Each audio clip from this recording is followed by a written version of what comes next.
This is A Woman is a God by Amy Lee Lillard, Part 6.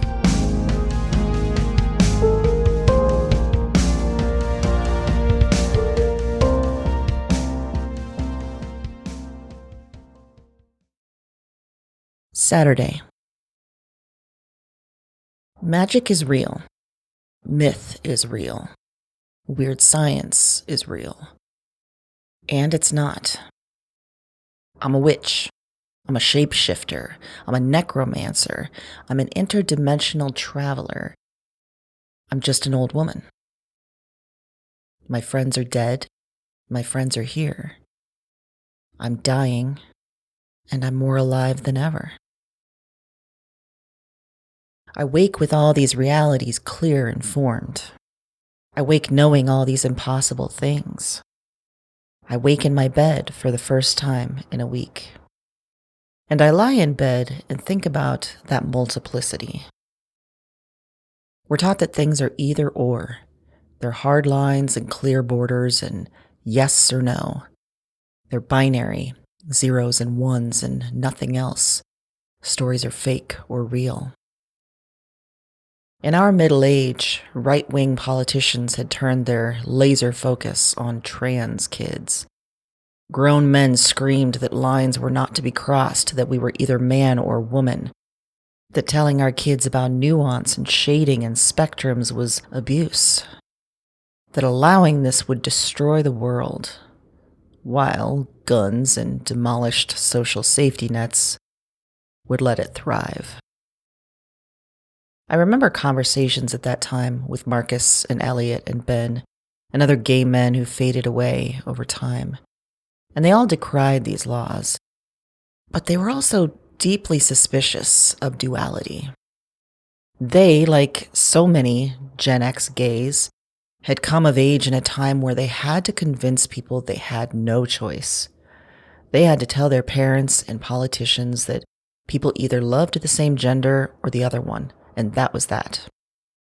They had to believe and convince others to believe that they were born this way, that their biology and psychology was firm, decided. They had to convince themselves and others that they must risk AIDS to live. Static and clear, either or. Bi, trans, poly, pan, all of it threatened the hard work queer folks had to do to convince people they were valid, that they could and should exist. And truly, wasn't it nice to have someone beneath them? Someone they could feel superior to? Someone that could take the brunt, the ridicule, and vitriol? But it was all a lie. We can be all things, all at once, all the time. We can cross borders and cross back and live straddling them. Our eyes can see so much more than we thought, if we allow it. When I struggled with depression, I saw things others didn't see. I saw the shape of the world, how I lived in a place that wasn't made for me. I saw how we passed down the same old broken, failing rules and laws and either or, taught it again and again, long past its use. I saw how people were hurt and then passed that hurt on. I saw how someone different in their midst threatened people, scared them, made them think unpleasant thoughts about the ways of the world, made them feel unpleasant things. I saw how desperate mothers were to make their children just like them. I saw how violent men were when their children were not like them. What fuck-ups we all are. How wrong we all are. How small and safe we've chosen to be. I take a good long shower, my first in days. I watch water bead on my silly human skin, so impractical without fur or scales, whiskers and claws. But I touch it just the same and breathe deep, remembering the lightning that can course over bare skin, the electricity of sensation and attraction. No wonder men for ages sought to keep us women numb and dumb. They knew the power our skin and the magic underneath it held. They knew nothing was as scientifically astounding as our elemental nuclear power, our evolving, changing, compounding power, the birthright passed down to all who claimed the term woman. They feared it, feared us, as they should. As I towel off, another message comes in from Vic. Auntie, are you okay? I message back.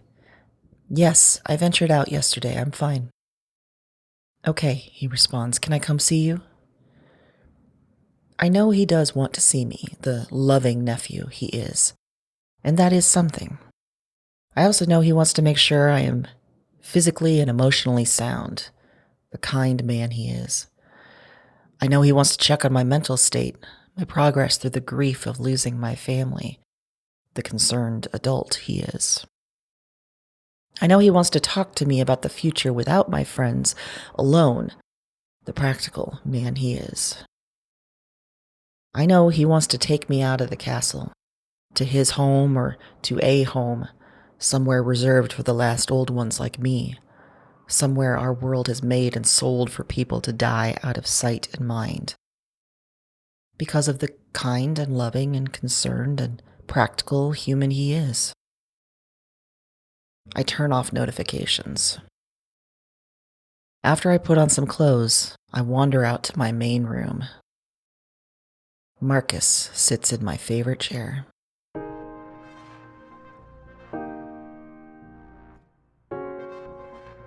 Hey, slut puppy, he says. Hey, thundercunt, I say. I stumble over my feet as I rush towards him. My hug is a half fall, but he's there, solid and strong enough to catch me. We hug tight for a long moment. Finally, I say, you chose this order, last dead to first. You should have flipped it if you wanted to see me sooner. I pull away. Are you sort of vindicated since you predicted you'd die first?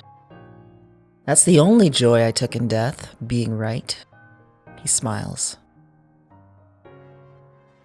Just like the others, he is young, right around the 40 mark, lean with trim pants and long sleeves from some subscription style box, his glasses fogging slightly from our embrace. I touch his shoulders, put my hands on his cheeks, revel in how firm he is. My ghosts are tangible and strong because I need them to be. Well, I say, stepping back, what do you think? You look like a great-grandma. Fuck you. A hot great-grandma? Who knew when you were a kid watching Golden Girls over and over that you'd eventually be friends with one? I hoped with all my little closeted might. This bitch is powerful now, my friend. You always were powerful. I guess I just didn't know. We did. That's why we called you a witch. Is this what's called manifesting? Because every time you guys called me that, I wanted to be a witch for real. And your body was finally like, bitch, look at me. Just needed a push, I guess. It only took all my friends dying. His smile turned sad. We never thought about who would be last, did we? I did, I say. Just like you knew you were going first, I somehow knew I'd be mopping up after. That I was alone before and would be again. That alone was my only true state. You always liked being alone. I did, I say, remembering how alone felt safe, strong, free. I still do. But I always had the option of seeing you before. Now I have to make you be ghosts and come back to me. I'm glad you did. One benefit of all my dead friends returning is an excuse to drink at 8 a.m.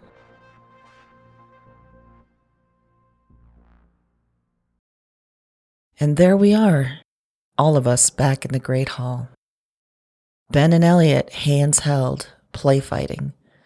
Joan chatting away, her arm around Patty, who leans in with eyes closed. Kira laughing and snorting.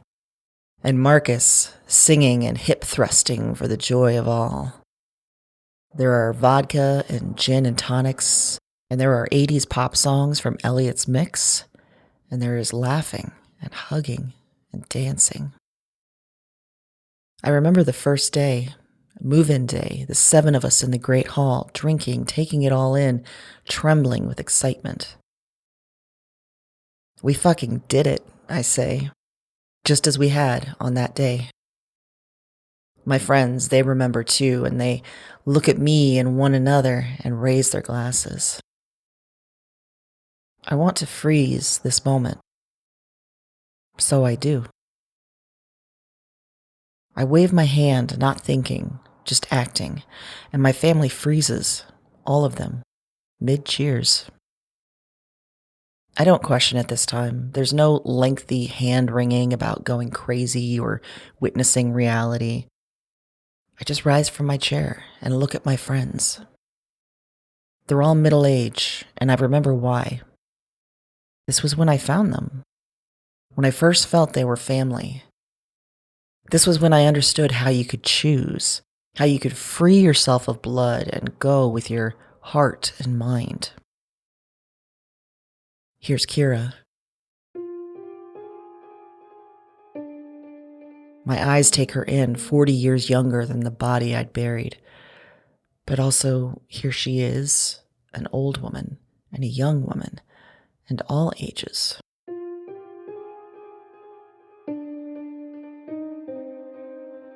I touch her shoulder, and my eyes, they see. I see not in fuzzy, fogged memory, but as a witness, a lived moment replaying, as I watch, invisible and all-seeing. A moment, probably like many others, quiet and real. Kira is in her old house, seated on the couch in front of the television. Stevie is seated next to her, alive, so alive, even as their eyelids droop. A gasp, and then Kira laughs. Stevie jolts awake. "Did you see that?" Kira asks, pointing to the screen. "What?" "Stevie, if you're tired, go to bed." "No, I'm good. I'm awake." Kira turns back to the television. Stevie's eyes soon close again. I look around the room, remembering this house, this home, where we'd come for parties and book clubs and cat sitting. And Stevie. Was the cancer already formed, waiting? Or were they just Stevie, of curly brown short hair and thick glasses and ever-present hoodies, of puzzle-solving brilliance and sneaked cigarettes, and pockets full of safety pins and buttons and cat treats? Kira glances over, her eyes growing soft as she takes in Stevie's open mouth and snore. She runs her hand over Stevie's hair, gently, and turns back to the TV. A phone dings, then another, and Stevie rouses. "What?" they say.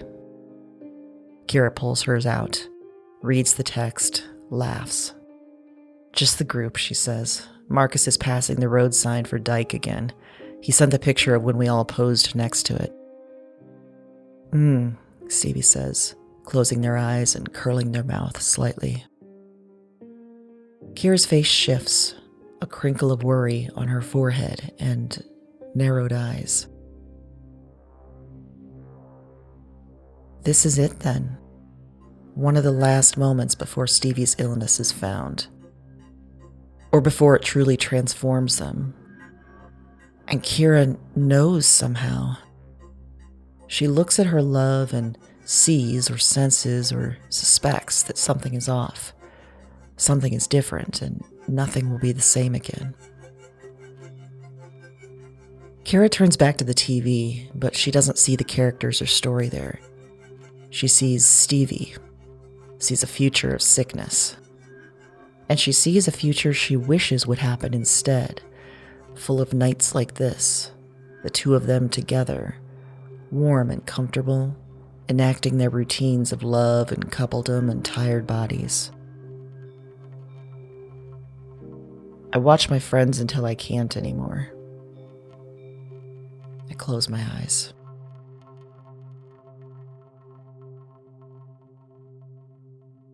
And I'm back in the hall, standing before the ghost of Kira.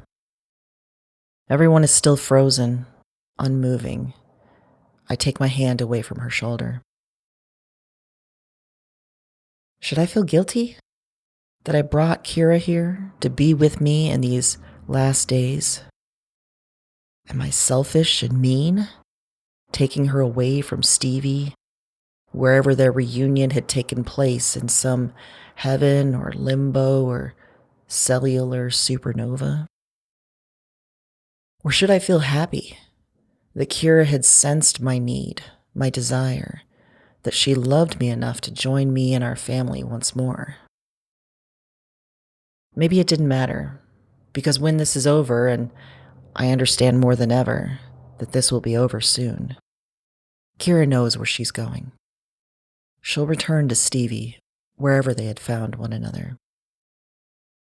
Thank you, I say to Kira. I look around the room. Joan's mouth is open, frozen in the beginnings of a laugh. Patty's hand in hers, smiling with eyes closed. I come near and touch their joined hands.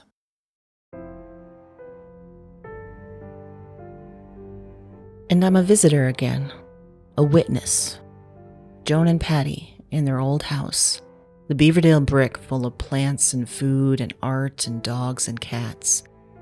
They're in their massive king bed, animals on their feet and in between their heads, blankets curling on and under warm bodies. The TV glows in the momentary way after it's been turned off. Joan shifts slightly, and Patty turns over to her stomach. They turn their heads to look at each other and smile. Then they settle back in their positions and close their eyes.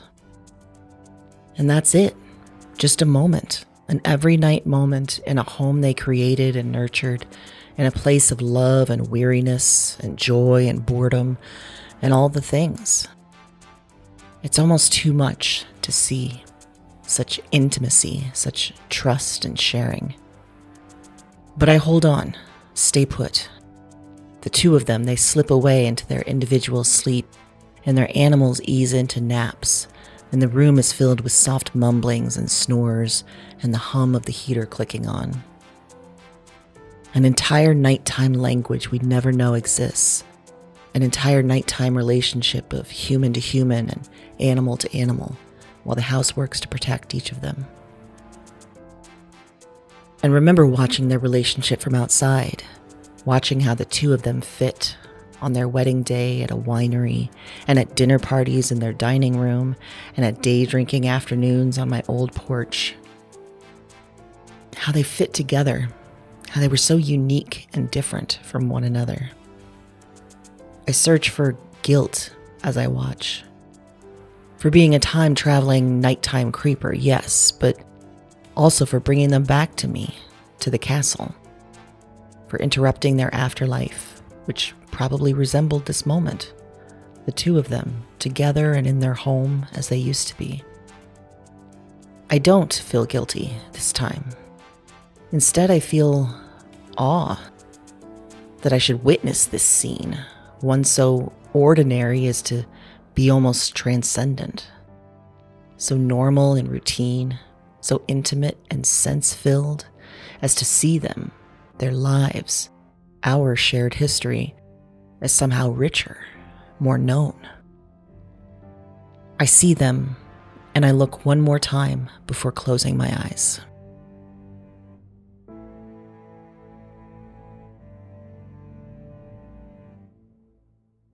Back in the Great Hall, my friends still hanging in suspended time. I remember one day when we were all still alive, gathered in the hall like this. We decided we'd name it the Great Hall, and we'd name our building the Castle, and we'd name our trees out back the Woods. We embraced the lingo of fairy tales and Arthurian legend. We saw it as fun, the joy of naming things, making them our own. I had felt a quick hit of adrenaline spiked in acidic anxiety, as I often did. By naming our home in such a way, were we inviting battle? Were we naming the forces of death that would come for us? Were we acknowledging the attrition, the loss of life, one by one that would come to pass? And did everyone else feel, as I did, that I would be the last holdout? The last survivor of the keep who must eventually succumb? I shake my head, pushing the memory away. Here, now, Kira and Joan and Patty. And Ben and Elliot. The two of them on a couch, knees touching, their arms in the air, frozen in laughs. I put one hand on each of their shoulders. They're in Elliot's old car, driving down the interstate.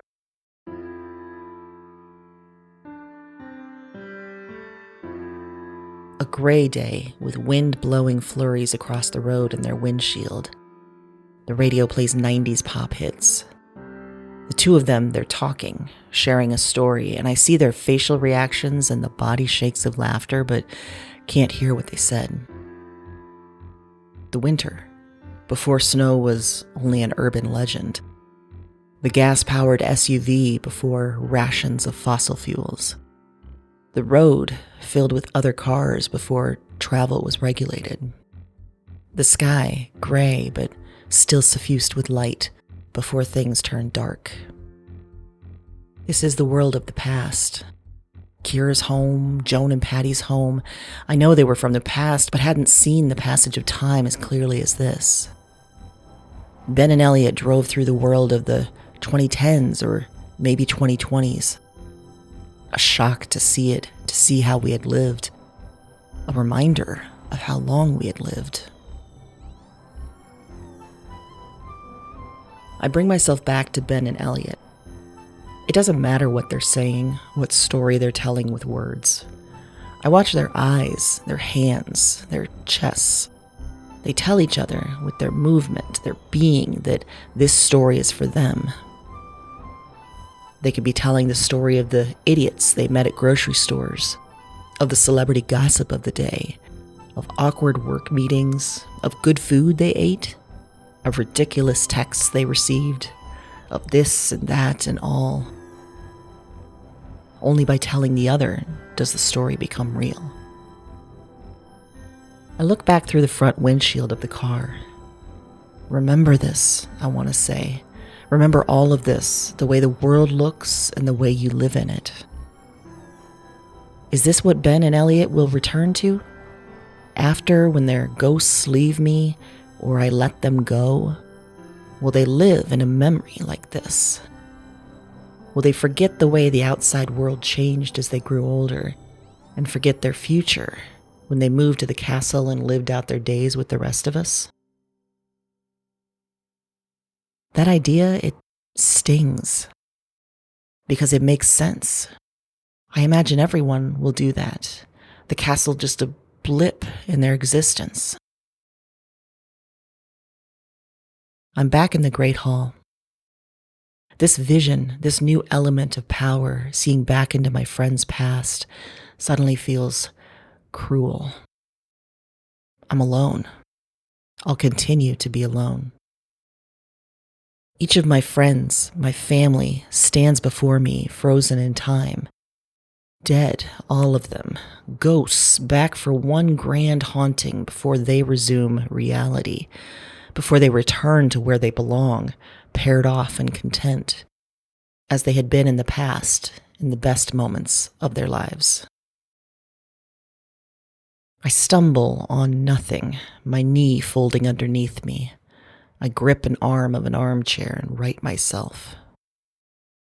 So I'm to remember that I'm indeed alone, that I've always been alone, that as much as my friends had found comfort and ease with their chosen partners, I never found such a thing.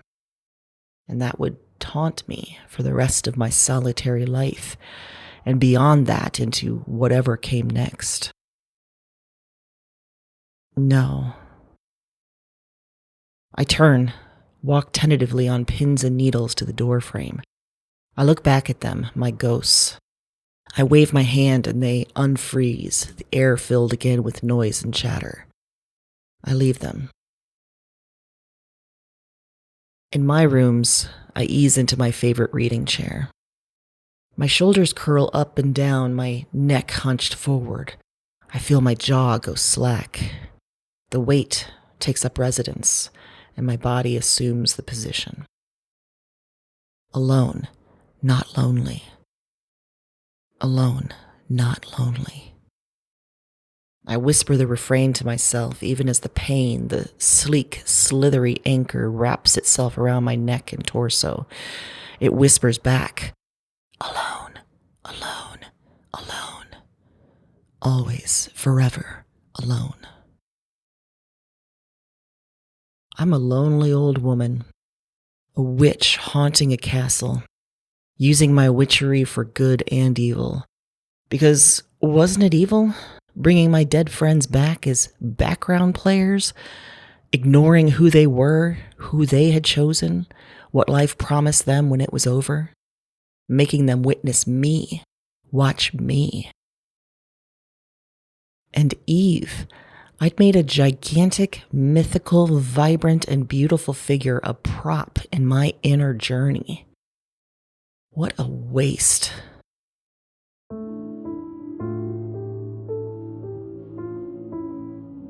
What an enormous waste of a person I was. A waste of a life. I'd had it right years ago when I thought of killing myself. I'd had it right in that parallel world where I actually went through with it, where I sat in that car and felt, admit it, peace. I'd had it right when I understood that this weight would never lift until this body finally burned.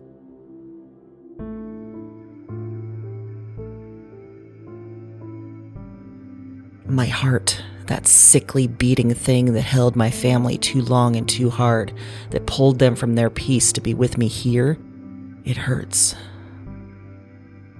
My guts, those swirling vats of acid that showed me all the other lives I could have lived, they hurt.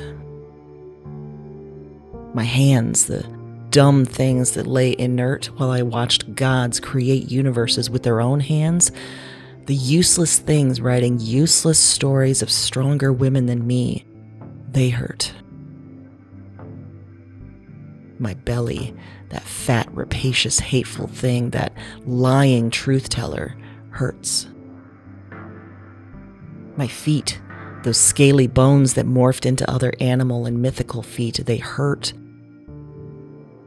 My eyes, these awful clouded creeps, these windows that leak drafts, these cruel, hateful funhouse mirrors that warped but still spoke true, they hurt. It's time. It has to be. I'm alone now in this castle. No matter if there are ghosts downstairs, I am alone. No matter if I dream of love at night, I am dying. My whole life I've been slowly dying.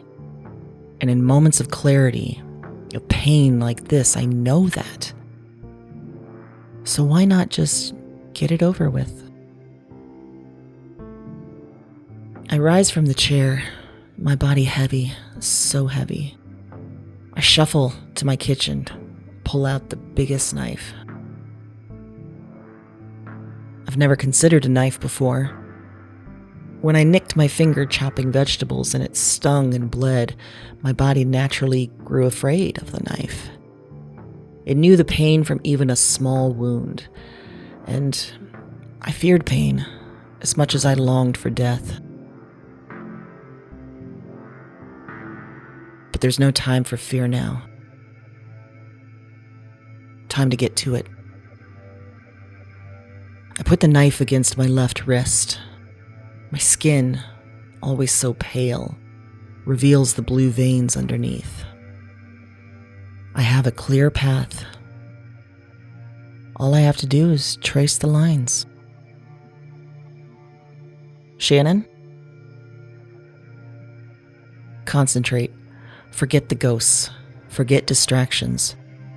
Remember the pain I've caused, the burden I am. Remember. Focus. Shannon.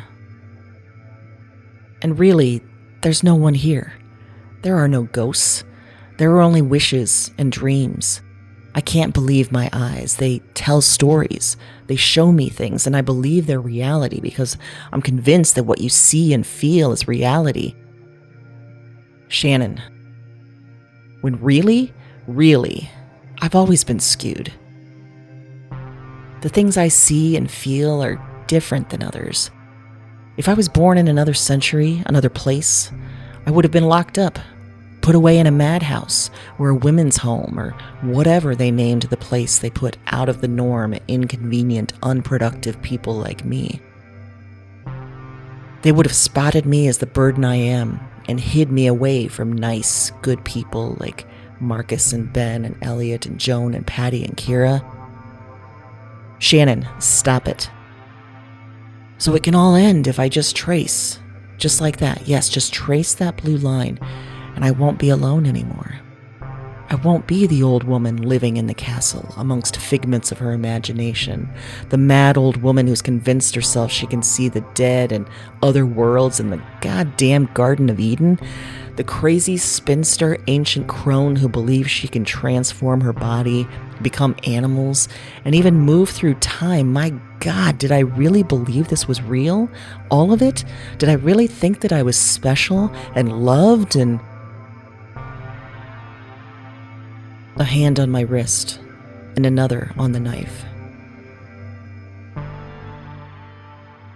A firm grip that I fight for a moment, one filled with the self-loathing and hatred of 80 years in my odd body and weird mind. But I'm tired, so tired. I let the hands win, and the knife slips into the sink. The hands aren't done, though. They pull me towards their body and hug me tight. And God's help me, I hug back.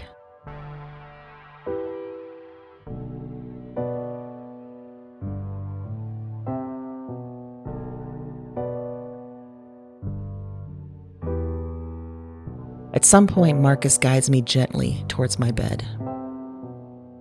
He helps me ease down and stretch out. He curls himself next to me. I heard it all, he says, what you were thinking. I sigh, looking up at the ceiling. Has it always been that way? Yes. You've tried to do this before? Not in this world, I say, words hard to form. I've wanted to, never been brave enough. I know I should say something like, you should have told us, or you could talk to us. But I hear you now, he says. I know what you're actually thinking, and I know that wouldn't have helped. It wouldn't. You know, I know you know that we love you. We've loved you. I turn my head towards him. There's a difference between knowing it and feeling it. Silence. He nods. I'm sorry, I say. This is so unfair of me, so selfish. What is? Bringing you all here to be with me, taking you away from whatever peace you've found. He tips his head. How do you know you have?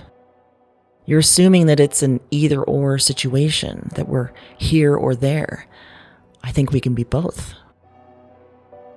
I must narrow my eyes, showing him my suspicion. He laughs, then he holds my hand. Look, he says. And I see. I'm in Marcus and Peter's old house, and a party is underway. So many parties held there. Small brunches and big friendsgivings, mini birthday parties and massive memorial days. This one looked focused, with all the castle inhabitants. Peter stands at the orange oven, checking the clock, pulling on an oven mitt. He's perhaps 50s. He produces a mushroom loaf and sweet potatoes, the heat fogging his glasses. We form a line then. There is Kira, and I spot the new grief of Stevie's absence. There's Joan and Patty, and Ben and Elliot. There's Marcus. And there I am. Red hair still somewhat red. Face sweaty as it always was during the worst of the menopause. Body round and dressed in some outfit I would regret when photos came out. Eyes darting across the food, across my friends, assessing the situation and my place in it. We all fill our plates and sit at the blonde wood table. I think I found a place, younger Marcus says. He pulls out his tab, presses buttons, swipes up, and an image fills the projector above the table. Before the image fully resolves, I know it's the castle. But the timing is off. We didn't buy it until later, a good 20 years older than the faces at the table.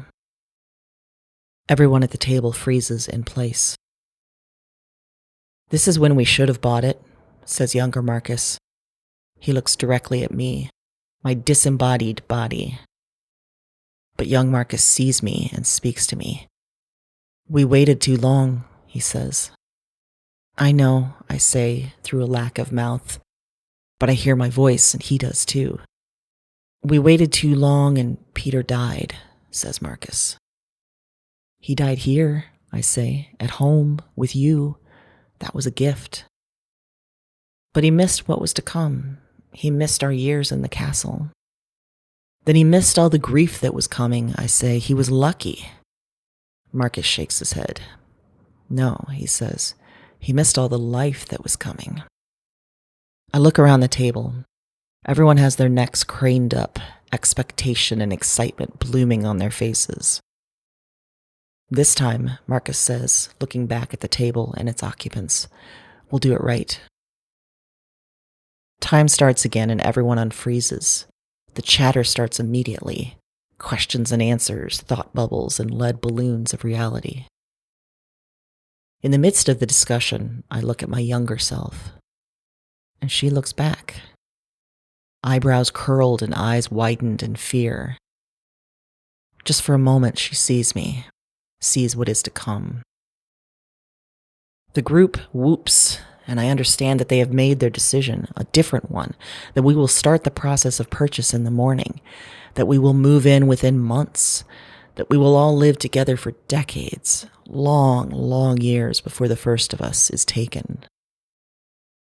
Younger me keeps her panicked eyes on mine until she softens, loosens, and turns away to join her friends. Back in the castle, in my bed, ghost Marcus next to me. That's where you go? I ask, my throat tightening. One of a few places, he says. I hop around, relive some of the best times, rewrite some of the mistakes. You don't regret the castle, I say, a question and a statement, released through held breath. Never. I only regret Peter didn't get to live here, so I change it. My body heaves, folds. It makes a guttural, animal noise. I cry, panting and gasping, my stomach threatening to spill. When I go, I say, hating myself as the words come, I have nowhere to go. Yes, you do, Marcus says as he puts his arms around me.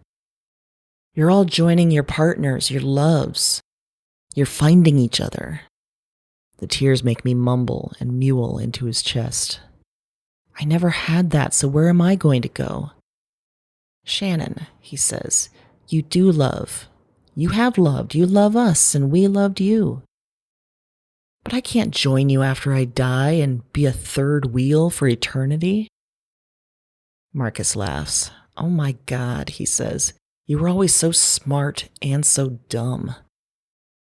I slap him on the back, weakly, without heat. He pulls back and I look at his chin. Why did I just show you the dinner, huh? What did I say about either or? He grasps my hand tight, and I see again.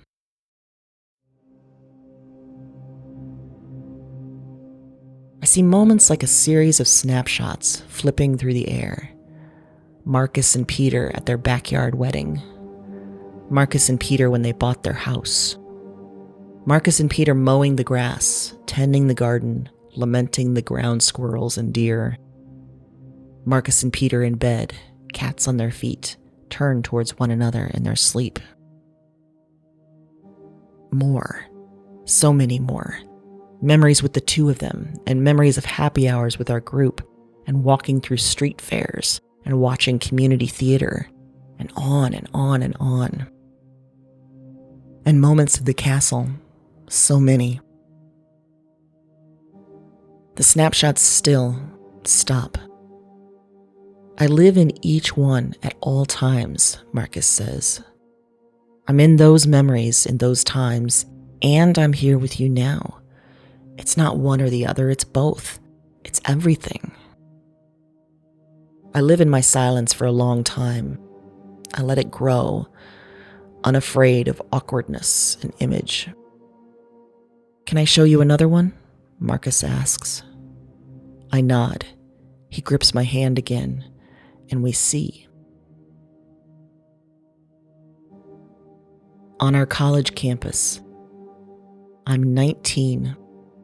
I climb the stairs to the English building. I wear a thick winter coat and heavy backpack. Wind blows fierce off the adjacent river. Young me, I pause.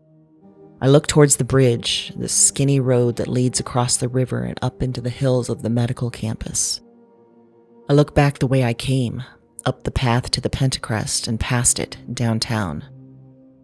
I look and look, something pulling at the corners of my mind. I stare at young me, baby face and soft frame, the weight of so much hurt and struggle and anxiety pulling at my mouth and straining my eyes. After a moment, young me shakes it off, resumes her short climb to the squat iron building. I move toward crowds of other young people, jostling to get to the right room by the right time. In the classroom, I move to the back, where he sits. Young Marcus nods curtly to young me. I nod back.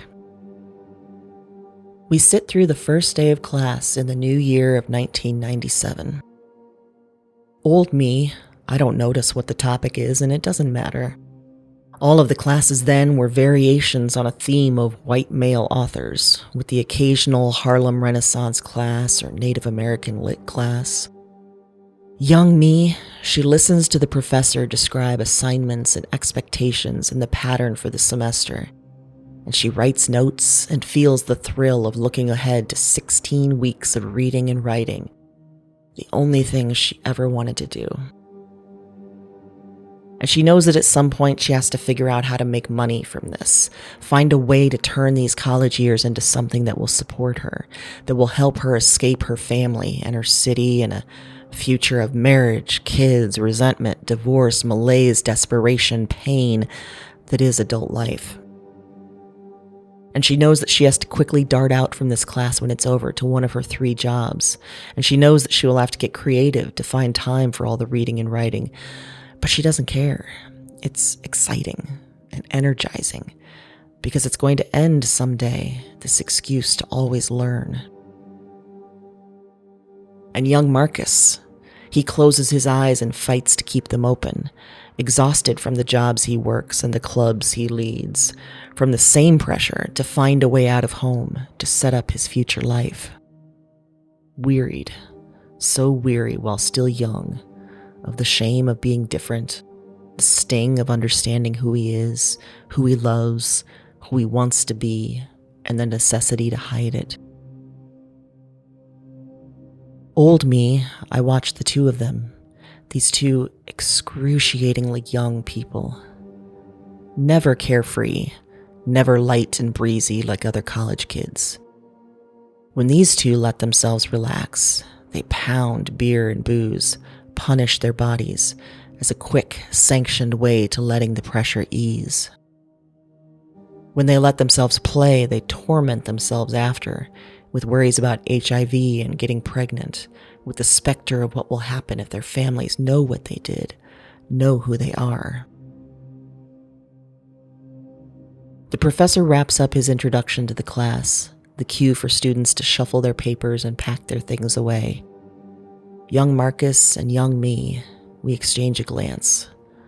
A small smile passes between us. And then we leave that class and walk out of the building and forget about each other.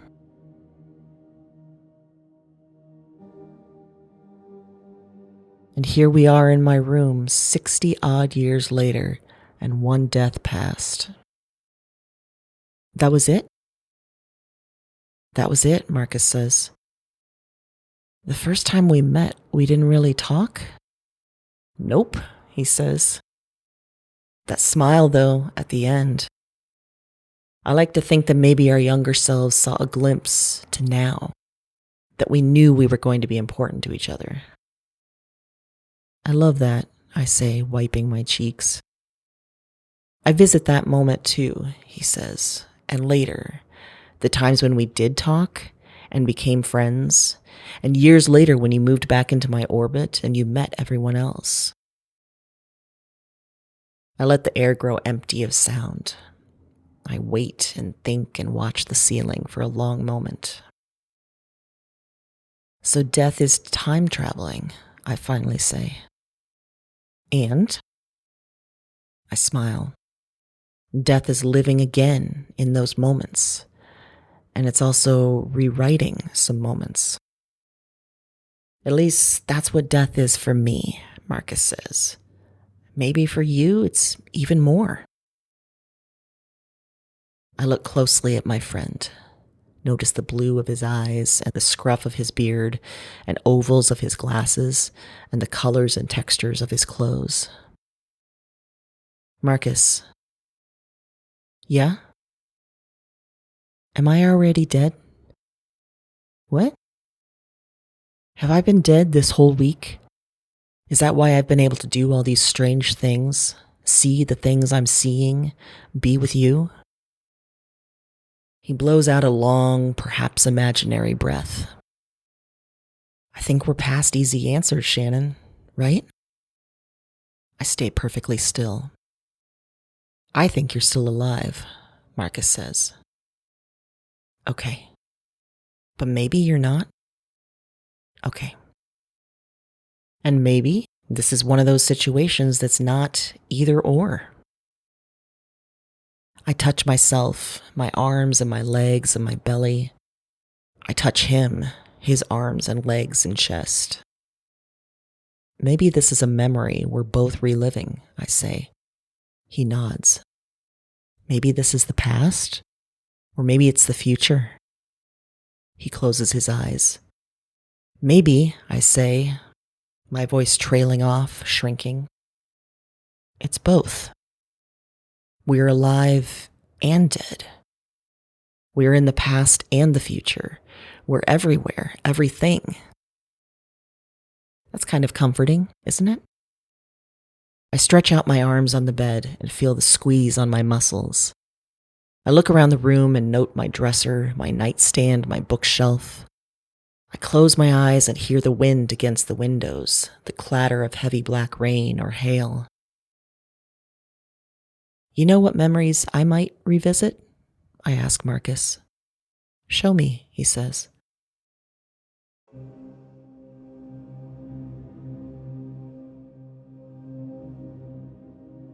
We hold invisible hands and watch as our family sits in the great hall for the first time.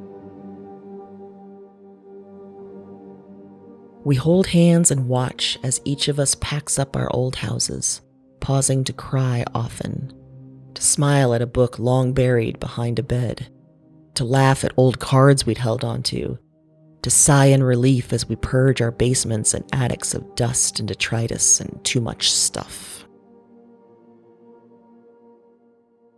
We hold hands and watch as we all 7 meet in a conference room and sign the papers of purchase.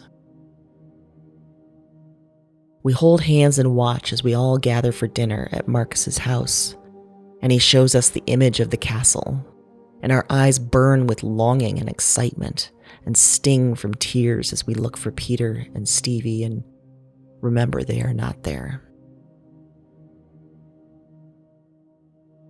We hold hands and watch as we all join a video chat, one of many as the weather turned deadlier and domestic terrorists revealed themselves more, and the newest pandemic hit, and leaving our houses became a gamble. We hold hands and watch parties for birthdays, 66 and 62 and 59 and 54 and back and back and back. We hold hands and watch as I buy my first house, and Joan and Patty their house, and Ben and Elliot their condo, and Marcus and Peter theirs, and Kira and Stevie theirs. We hold hands and watch pairs and trios. Elliot and I in a theater, watching the latest Avengers and Star Wars and Superman movies. Kira and I trying the newest vegetarian restaurant or pop-up food trend.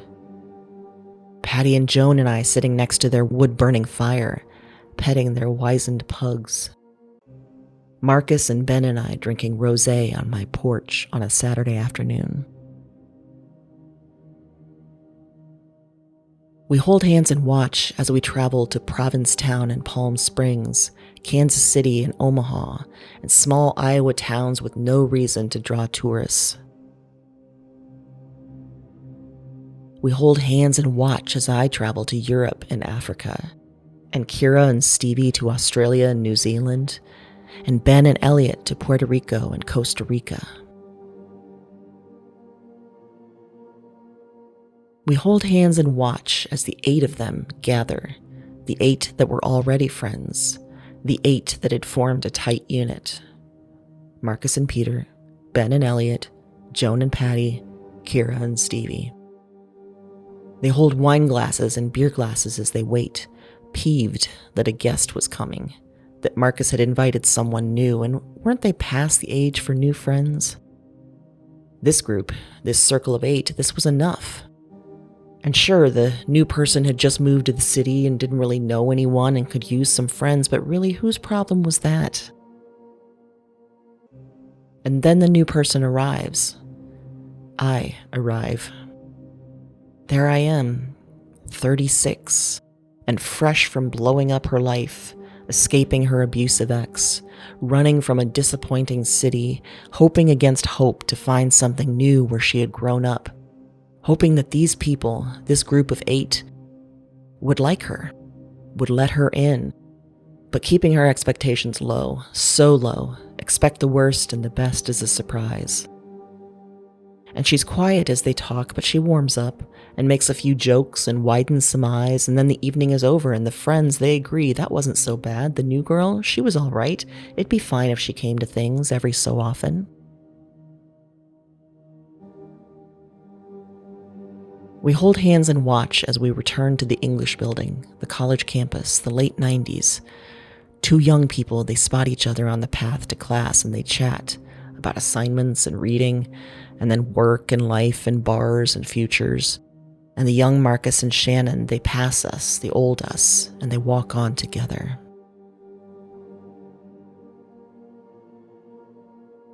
We hold hands and return to my rooms in the castle.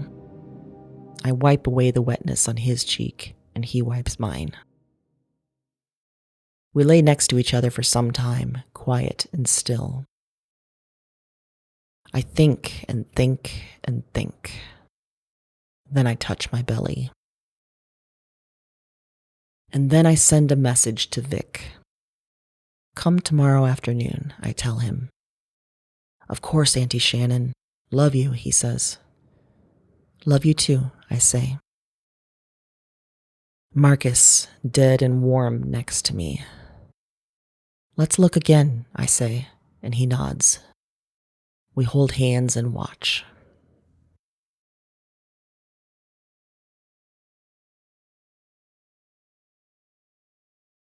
In the garden, Eve waits.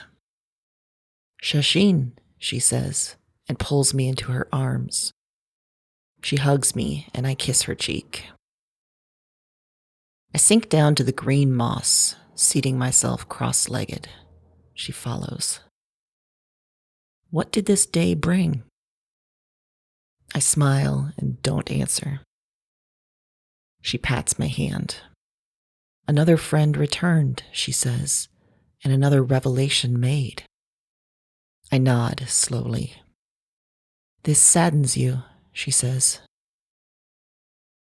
It's wrapping up, I whisper. It? All of it, all of this week, this life. And your book, is that wrapping up too? No, I say. Why not? She raises her eyebrows. I touch her forearm, trace down to her hand. The story has changed. Ah, she says, no longer a story of me. Not just you, I say. It's a story of us and my family. I see, and you know not the end. Can I tell you a story? Her eyes light. Yes, please. Once upon a time, there was a girl who didn't know how to be. Many children feel different from others. Quickly or slowly, they expand their vocabulary, and they find words to describe that difference. It might be a word like gay, or a word like autistic. But some children, because of the times in which they lived, because of the shame taught by parents and grandparents and back, never learned those words. Some children, they looked to their homes and the decay between parents or the ever-present pressures of money and knew they could not bother themselves with words, not when survival was primary. All that to say, this girl, she didn't know how to make friends. She didn't know how to keep friends. She didn't know how to love, and she didn't know how to be loved. She was smart, so terribly smart and gifted in books and facts, but among people, she was a remedial learner. She watched her parents, how they tore each other down and twisted each other up. So she gravitated towards friends and lovers that would do the same to her. That was companionship and love, was it not? As she grew, words continued to fail her. Something was different within her, something so profound, something so heavy. And that thing, that oddness, that essential difference, it made her sad, mad, pained, pressured. She carried around her hurting, heavy body, and she offered it to men who would take it, and later women. And they did, they took it. Through their own confusion or their own malice, they claimed her and shaped her and controlled her. And she, remembering her parents, her relatives, everyone, she called it love. She carried around her pained, painful body, and she did a little dance for the people around her, jazz hands and jokes, a delightful mask of normalcy and fun. And they let her call them friend. Until the mask would slip and she'd lose the steps and she was no fun anymore. All that to say, she hid herself or changed herself to be someone people would like, and she thought all was well. And then one day, the girl, who was no longer a girl, she found the language. And what a relief, what an indescribable joy.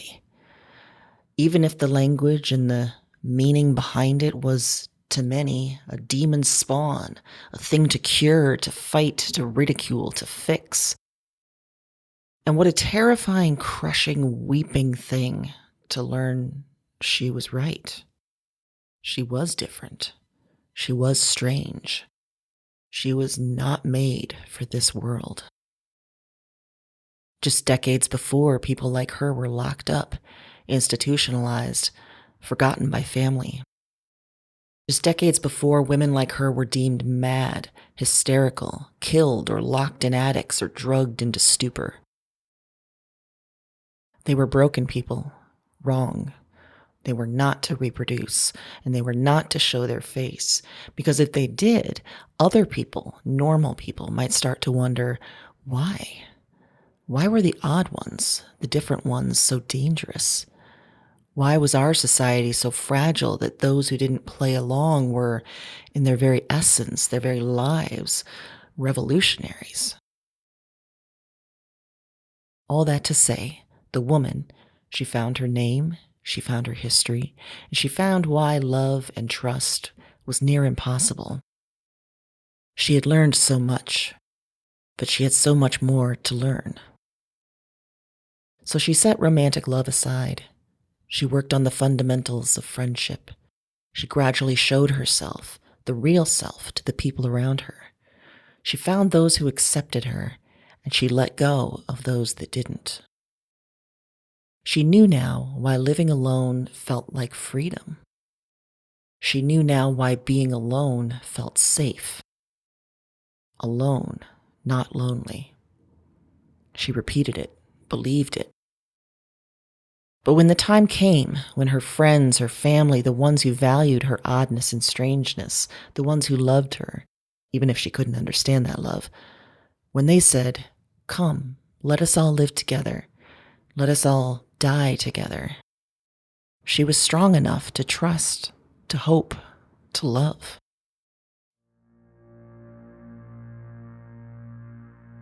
She lived with her friends, and she was not alone, and she was not lonely. Until they left, one by one, and her heart, which had grown so big, echoed louder and louder as each loved one died. She may not have learned how to love like they did, choosing a partner and clinging tight, but she had learned to love her friends. So she used her oddness, her strangeness. She brought them all back and looked at the world with new eyes and new power. And she visited new worlds where she found new sight and new love. In her last days, this was what she did, so she would not be alone.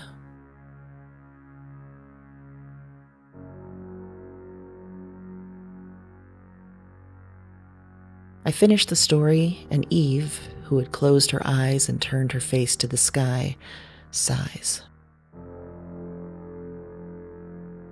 "Your body has the capacity for so much, as all women do," she says. "But yours, perhaps even more, with this language you speak of and the vision it affords." These years at the castle, I say, and this last week, they've shown me I was wrong. Wrong about? I thought I had limited power to love and be loved. I thought I had to choose and focus on friendship because the ways I felt and acted were so different from others. And now, it's not either or, I say quietly. Eve looks down, runs her fingers through the moss beneath us. "I think you're right." I look at her and feel the size of my heart. It's ballooned without me knowing it, growing and stretching, strengthened and girded by my chosen family. So much space, so much room. I lean forward and kiss Eve. and touch her and hold her and love her.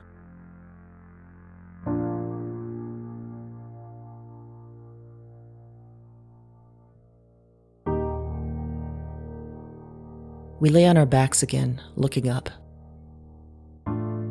The hum, the one I'd noticed all week in my visits here, it hums.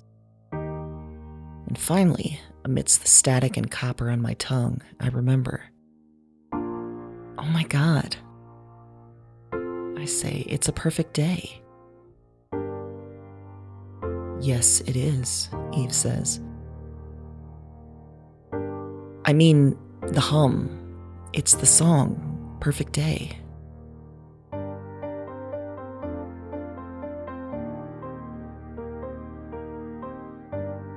It's one of the most gorgeous and haunting songs, I say. He's sick with life and drugs, and so is she, but for one day they just forget all the buzz and the pain and enjoy and live. And yeah, it's about today. It's about all the days, every day.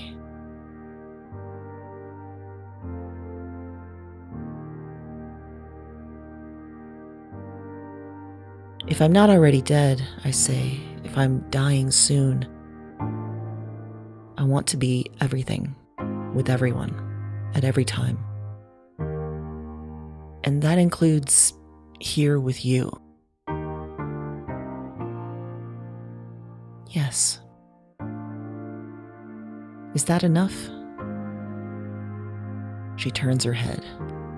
Whatever you have to give, that's enough.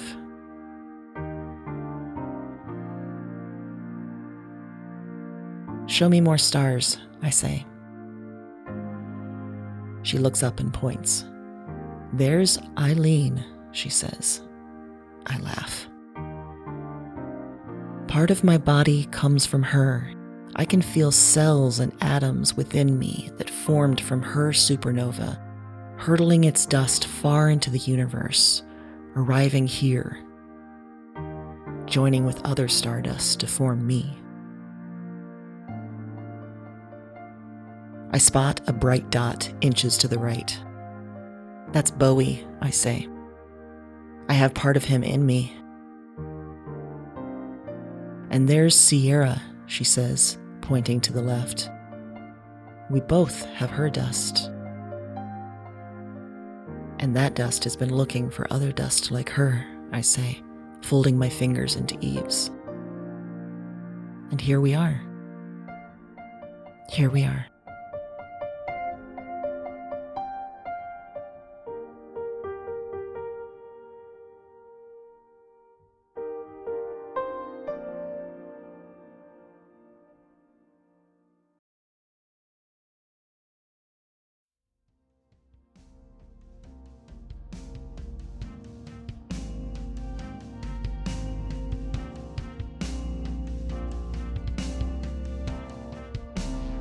This was part 6 of A Woman is a God, a novel in 7 parts. Written and read by Amy Lee Lillard. Original music and audio production also by Amy Lee Lillard. Amy is the creator of Weird Woman podcast and the author of 3 books, Exile in Guyville, A Grotesque Animal, and Dig Me Out. And she's the founder of Rebel Yell Creative, helping creative individuals, community groups, and small businesses build, create, and resist through creative consulting, courses, and community. Find more in the show notes. If you'd like to read A Woman is a God, the full ebook is available at rebelyellcreative.com. If you like what you hear, tell a weird friend. Thanks for listening.